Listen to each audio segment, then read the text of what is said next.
Hey, what's up, guys? So today I will be reading from the Jewish Complete um, Study Bible. Um, I'm reading from Proverbs, the second chapter, and the first to the fifth verse. And it reads rather, the first verse. My son, if you will receive my words and store my commands inside you, paying attention to wisdom, inclining your mind toward understanding. Yes, if you will call for insight and raise your voice for discernment, if you seek it as you would silver and search for it as for hidden treasures, then you will understand the fear of Adonai and find knowledge of God, for Adonai gives wisdom. From his mouth comes knowledge and understanding. Okay. So,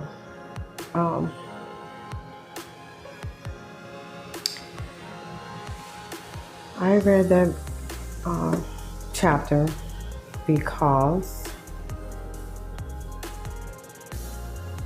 I feel like it is an urgency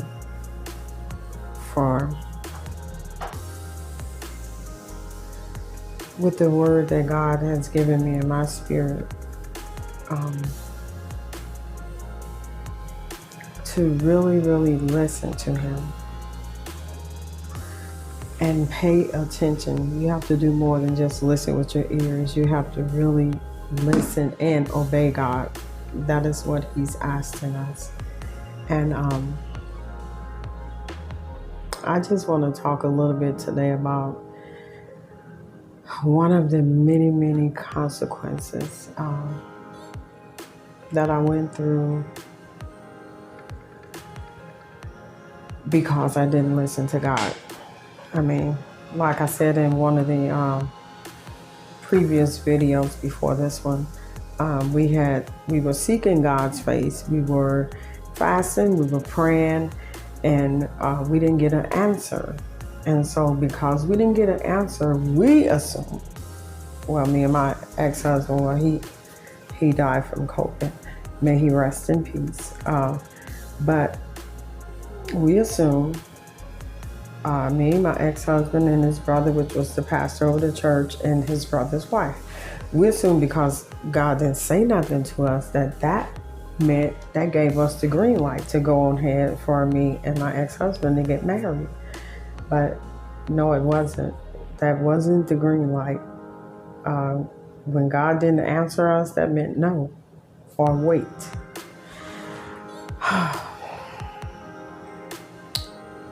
And I really feel like it is so important to,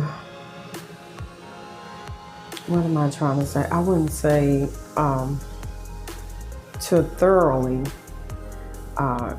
if you're seeking God and you're asking God for an answer and you're trying to make a decision, I really feel like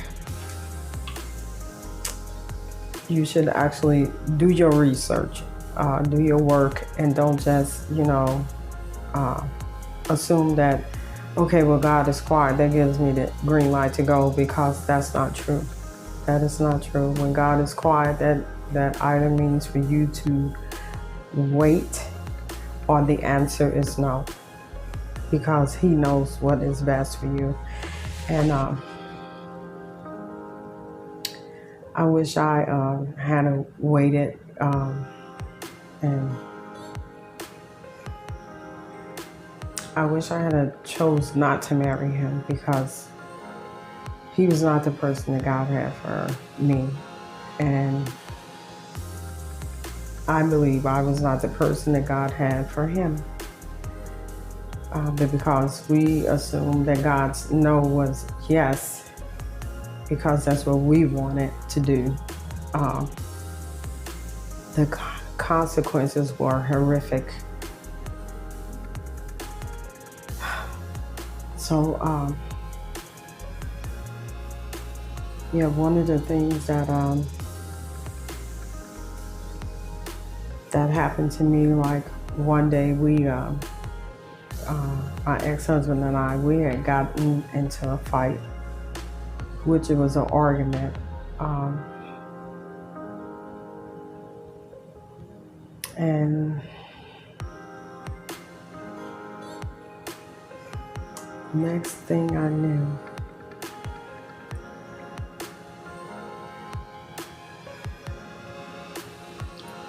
he was ripping my clothes off.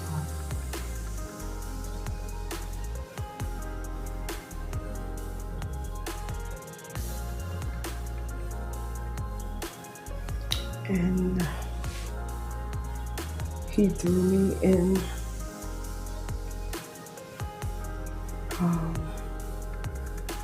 my kids' bedroom where they were playing. And when I say he ripped my clothes off, he tore my shirt up, like he ripped it in pieces. It looked like an animal had got hold of my shirt.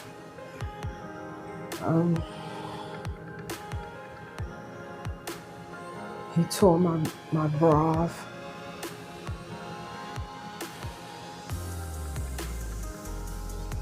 And he literally threw me in my kid's bedroom.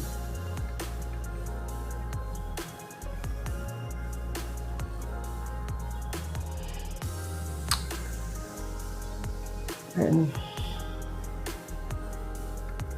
I was so humiliated. I was so hurt up because I was thinking, like,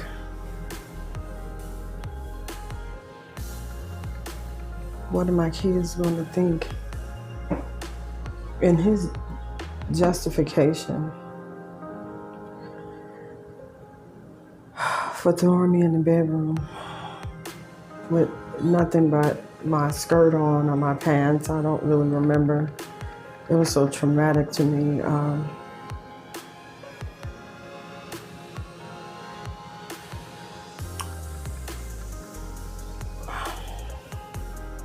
His reason for ripping my shirt off and ripping my bra off, he said it was because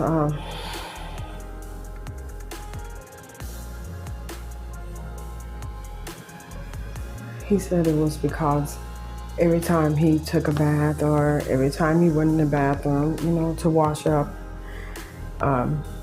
he would call me in the bathroom. I mean, it was like on the regular, like if he went in the bathroom, he would call me, oh, can you bring me, such and such.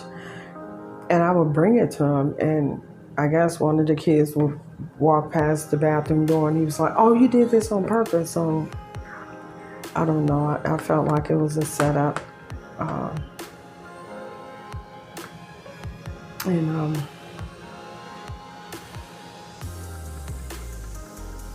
If there's any advice I can give anyone, any man, woman, young adult, if you are seeking God and he didn't say anything to you, please wait. Please wait. Because I wish I hadn't waited. And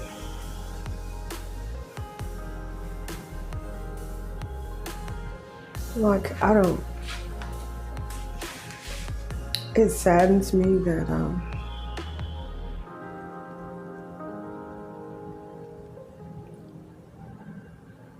I never thought I would get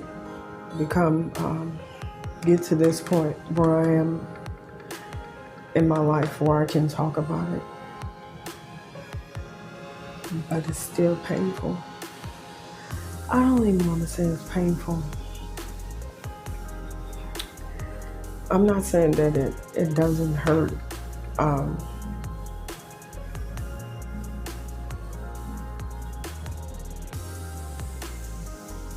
guess with the strength, with God's strength and the ability that He's given me, the strength to, to just be able to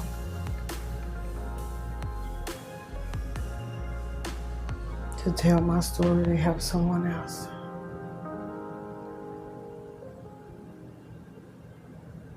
And my prayer is that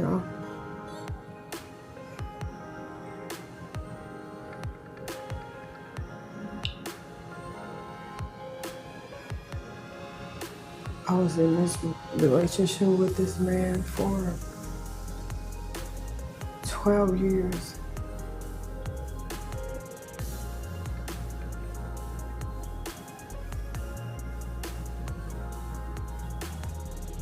And the abuse was horrific, you guys. It was really, really bad.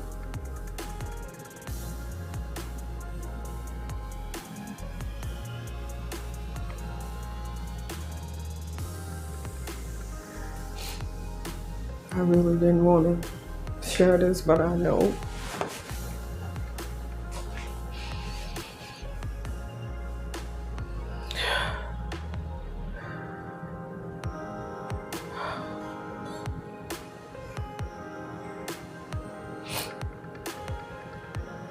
I know that my story will help someone else. Because I believe that if you can avoid a pitfall, a trap,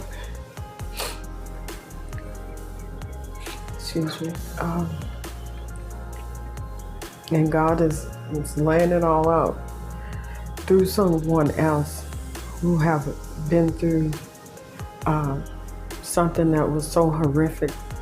That abuse was so horrific. And to find out he was a narcissist on top of the abuse, the physical abuse, the mental,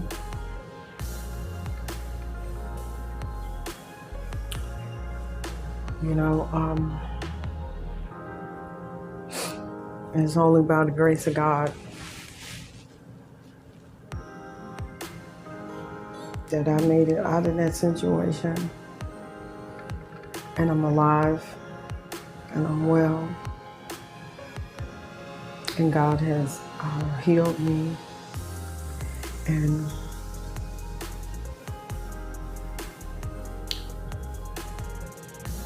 the only thing that seems different is the fact that God healed me, but to speak this thing for the first time, I mean, my family knew, they knew, but to tell someone else my story, I didn't think I'll ever do that. But if this is what God needs to do and wants to do through me so I can help someone else, then so be it. And I pray that you guys just pray for me, and I'll be praying for you, and I hope this video helps someone else. I hope this video literally saves somebody else's life. Thank you for watching. Bye.